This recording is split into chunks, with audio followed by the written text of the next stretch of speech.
Hi everyone, my name is Heather and I'm Audrey and Kate's mom, and I want to give you guys a little update on how things are in our house here in Japan. We are officially in the month of June, actually almost at the end of it all here, and I thought I'd kind of let you guys know a little bit about what rainy season is in Japan.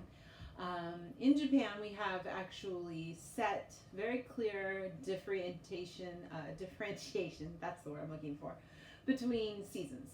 So you have summer, you have fall, you have winter, and you have spring.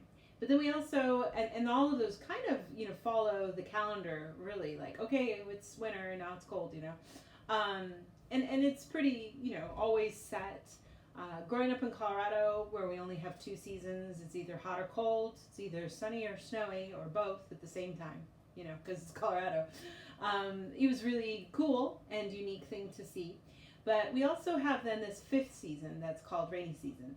And it's actually officially usually from the middle of June until the middle of July, depending on where you live and those kinds of things. But a lot of people think, oh, it's like a monsoon season, and it's actually not that rainy. It's, monsoon's more like just nonstop downpour rains. We do have big rainstorms, but it's not that much, it seems, at least in my mind. I don't know. I've had times in Colorado where it's rained as much as it's rained here in a day. But we do have quite a bit of rain, and that's why you can grow rice here, because during the time of the rainy season, the fields fill up with water. And then, of course, the farmers help that along, of course, with their irrigation and everything that they have going. But it is sort of that time of year. And the big part of it usually is that it's, hot. So, maybe upper 80s, usually about 30 degrees right now today. And that's, about like 87 degrees, I guess, or something, because I looked that up on Google. So it's hot and it's humid and it's rainy. So it's a little bit different than like a spring rain, which still has a little bit of coolness to it. It is definitely a summer rain. I spent a lot of summers in Minnesota, and it's similar to the kinds of rains that you get there, and the humidity is very similar. We have huge, giant mosquitoes here too. So all of that is kind of the same. But it's the big time when we do get quite a bit of rain and there's some storms. We don't get like as a lot of thunderstorms necessarily here. In Colorado, we get a lot of thunderstorms. That's like our big thing. You can have giant thunder rolling through the sky and no rain at all. It's really cool. But here, it's kind of rare to see a lot of thunder. So when we do, we're kind of surprised by it. We're like, wow, that's loud. But so we have our rainy season, and the things that you kind of see and associate with that are the hydrangea flower, ajisai. That's a pretty common image for this time of year. And little snails everywhere on those, which, like I've never seen in my whole life living here. I've been here over 20 years. I've never seen a snail on a hydrangea bush. So, but that's totally the image that you see for this season. And then the teruterubozu, which you guys made with us during the live. So that's sort of the whole, common image of it all. And then during this time of all that massive rain, you'll get all the frogs being born. And so you start after rainy season kind of ends, towards the end, I think. That's about the time you can start hearing all the frogs singing at night. That's cool. I really love the sounds of summer in Japan, even though it's so hot and it's not fun. But because we live in the boonies, we get to hear the cicadas and we get to hear all the frogs. And it's really fun. So I really love that time of year, even though it's really hot. And but here, similarly as it is in the winter time, because it does get so cold in the house in the winter and then so hot in the house in the summer, we do have air conditioning, so that's nice. The whole time I was growing up as a kid, we didn't have air conditioning. We just used a fan, and it was like 100 degrees sometimes. It was like whatever. But it's so different to have that dry heat compared to, humid heat. That's just bleh. So, it was bearable. Here it gets really hot, and so you see a lot of people in the summertime walking around. They all have handkerchiefs that they use, and When I was a kid, my dad used to use a handkerchief. He had one in his pocket and in his suit sometimes too. But I don't see very many people using it. I think in the South they still do. Being where I am from Colorado, it's not very common. But in Japan, everybody uses them. They have them, and they're sold to all people of all ages, men and women.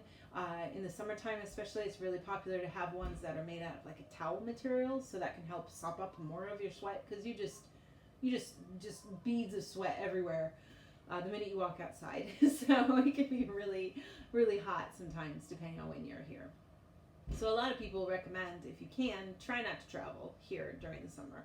It's just not a very good time of year to see Japan, I think, because it's just too miserably hot really during that time. But so the rainy season before that, though, is kind of nice, and we do see kind of the beginnings of typhoon season. I mean, like the very first typhoon starts around this time, but then we have it all the way through till practically October sometimes. So it's a pretty big season. It includes a big length of time, and typhoons are similar to hurricanes. They have strong winds, sort of in a cyclone kind of matter, and they bring with them a lot of rain. Where we live, we are up alone on a hill with no other houses or trees around us. So if the wind hits us at the right way, it kind of shakes us around quite a bit. Right when the house was first built, before I lived here, Moss and I weren't married then. This was before that, about 7 or 8 years before. They just built the house, and this giant typhoon came that hit the house just at the wrong angle and ripped off the roof. Quite a lot of the shingles. I shouldn't say it ripped off the roof. That sounds very dramatic. It's not like that, but it does happen that way depending on where you live. So you have to be careful. We're even though we do have a very close view of the ocean, we're not that close to the ocean where that actually counters into when a typhoon hits, or for that matter, when a tsunami comes too. Because if you look at the map of where we are, we're at a place where, and I don't know my geography terms, but there's like a little body of water of the ocean that comes into where we are. So it's like a bay, but it's not right where the ocean is just there, right? It's kind of inward a little bit. So no powerful, storm from the ocean or like a tsunami is going to actually get to us that way. It's impossible. So for that point, that's a nice thing, I think, because we're not in danger of that here. And really, any typhoon either. It's not. We're lucky where we haven't had any problems with flooding and things like that. We happen to be surrounded by very, very small hills, and those are all very rocky and full of lots of clay. So not very often the kind that will collapse in a mudslide. So I know, like my father, he's always very worried about all the different natural disasters that are around our house just waiting to happen. So those are things not to worry about. So we might have a lot of rain, and it does, get close to flooding sometimes, but it's not usually too bad. And when that's all done, then as the typhoons slowly come along, we have times where the electricity goes out for a few days, and that's kind of unfortunate. But we're very lucky that we don't live someplace where, anything's actually physically happened to the space. So that's a good thing. But we do take care when we know it's the season. We have emergency kits in the house with all the stuff that's on the list of things you need for an emergency, whether it be because it is an earthquake or because it's a typhoon or because it's a nuclear disaster or whatever. We've got most everything that we need for that. All those kinds of things to be safe. So, so that's kind of what's going on in terms of that here. And other things, really, we're just plugging along, doing things. The summer is here already, and we're like, oh my goodness, it's already summertime. In Japan, with the virus, things have, slowed down, but not gone away completely. Luckily, where we are, there's not very many cases. We haven't had any new cases in Nagasaki in a long time. So that's a good thing. But we do have places kind of nearby where there have been little clusters here and there. In Tokyo, you're still seeing 30 to 50 a day, depending on where you are, new cases. But here, it's kind of lightened up quite a bit. So a lot of the schools are just kind of gearing back to normal as much as they can. Clubs and activities and things are trying to move forward. They're still having matches for sports and stuff like that. No huge events though. Like I think probably the summer festivals might be canceled. I'm not sure. We'll have to see what happens with that. Those are sort of like big carnivals, that they have here in the summer. And then I do know that because so many of them had to kind of start school later than usual, they're talking about shortening up summer vacation. Usually we have a summer vacation that's 6 weeks. It starts in the middle of July and goes all the way to the end of August.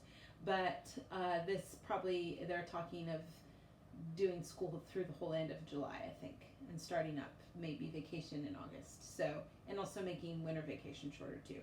So they're going to try to make up for things here and there. So we are super happy that Kate is not in school and we can do whatever we want. Yay! Of course, it's still hard because you can't really go anywhere. They did just finally open up all the borders of the prefectures to let everybody travel within Japan on the 19th. But that doesn't mean you can come to Japan. Last I heard, when you come to Japan, you're put in quarantine for 2 weeks. So you want to avoid that if you're trying to travel here, unless you have a lot of time to spend here. So we'll have to see what opens and changes about that. But that's kind of what's going on here. And I'll have some more things to share with you guys later on as more things come along. But thanks you guys always for all of your support and everything through all of our lives and all of that. And if you guys have any questions, you can leave them in the community section. If you have something really important that you want to write to me, you can just write to me at manager@audrey123talks.com, and I will definitely read that. So give that to me if you guys like, and I will make sure to look at those kinds of things if you have something that's really important to ask me. Because sometimes sorting through everything in the community section is a little hard. So do that. And thanks you guys again always so much, and take care of yourselves and each other, and I'll talk to you later. Bye.